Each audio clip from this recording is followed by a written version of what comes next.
with for a very long time. Your website here, Better World Shopper, you have a book, you have a guide.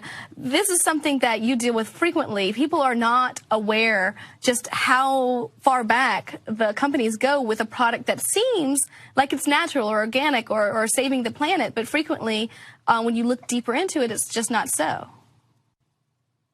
Yeah, I mean, this is the main challenge I think that consumers face today, is that we are confronted with greenwashing all of the time. And so all of these companies keep saying that they're doing right by the environment, by human beings, et cetera.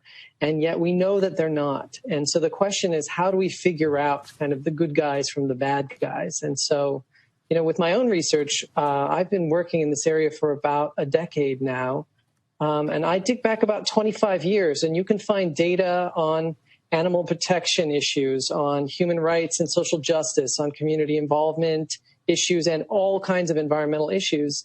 And it's important that consumers have access to this information. That's why this app, you know, there's Shop Ethical app. I have an app, Better World Shopper. There are all of these apps out there that are important for consumers to be able to use while they're in the supermarket. So that they can make these positive choices, because essentially these dollars are votes. We are empowering every one of these corporations with our dollars, just as we empower the president or any representative with votes. And so if we pull our dollars away from the Walmarts or the Exxons, we can, you know, essentially vote them out of office. And if they don't follow the guidelines that we as consumers set for them, we can change what is going on in our global economy. And yet we need access to that information. So the work that is being done with the Buycott app, that, you know, I spend a third of my time researching that kind of parent company relationship stuff. It's not something that companies are required to tell us. In fact, many of them purposefully obscure those links so that you never know what's on that product. Even if you turn it around and read all of the fine print, you don't know who the parent company is, which is why apps like this are essential. You have here in your book, on your website, you have the 20 best list. Can you explain what gets a company on the 20 best list when we're talking about ethics, when we're talking about how it affects the world, how it shapes our future?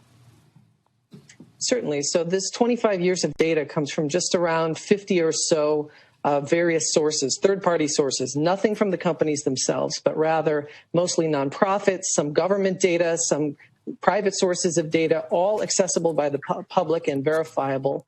All of this is put into a giant database. And then this database now with 2,000 companies has kind of winners and losers. And I just take the top 20 and the bottom 20, and you end up with a list of, say, the kind of the people over the past 25 years, or the companies that have been doing the worst by us, including all of the kind of problematic lobbying efforts and all of the campaign contributions, as well as the social and environmental things that we're more familiar with. So you get, you know, ExxonMobil and Kraft and Walmart as the kind of top 1, 2, and 3 of the bad list. And then you can get, you know, companies smaller, but somewhat known companies like Seventh Generation or Method, or companies like that at the top of the good list. And these are companies that are really either dragging us in the wrong direction or bringing us to a better future. So, for example, I'm looking here, number 11, New Belgium Brewing. Let's say it's Friday and I'm in the cold area of the grocery store, and I'm trying to decide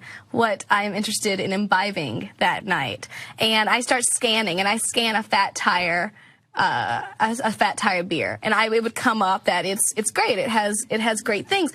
And is this something that you think will get people to switch over from perhaps their not so earth friendly beer to a more people friendly, a more community friendly beer? I think so. You know, New Belgium is a really interesting company, right? Because they're not just really environmentally and socially responsible, but they make great beer. I mean, that's the bottom line. Like, some of these products have to be good for people to switch over. And so it's when you can introduce consumers to products that aren't just by companies who are doing great things in the world, but are also really great products. And for those people who haven't had a New Belgium beer, I mean, that's a really good beer company. It's not always the case, but in those cases, I think it really will switch consumers over, that they really will start to kind of buy along with their values. And that all they need to do is find these companies that are sometimes a little more obscure. They're not usually the giants out there, so you have to do a little bit of hunting. but it makes a real difference for the world. And it makes, I think, empowers us as consumers because, again, we vote with our dollars every single day. We vote in elections every 2 years, every 4 years, but daily we are funding these companies. So why not fund the companies that are really making the world better? Well, Ivan, I want to get back to you because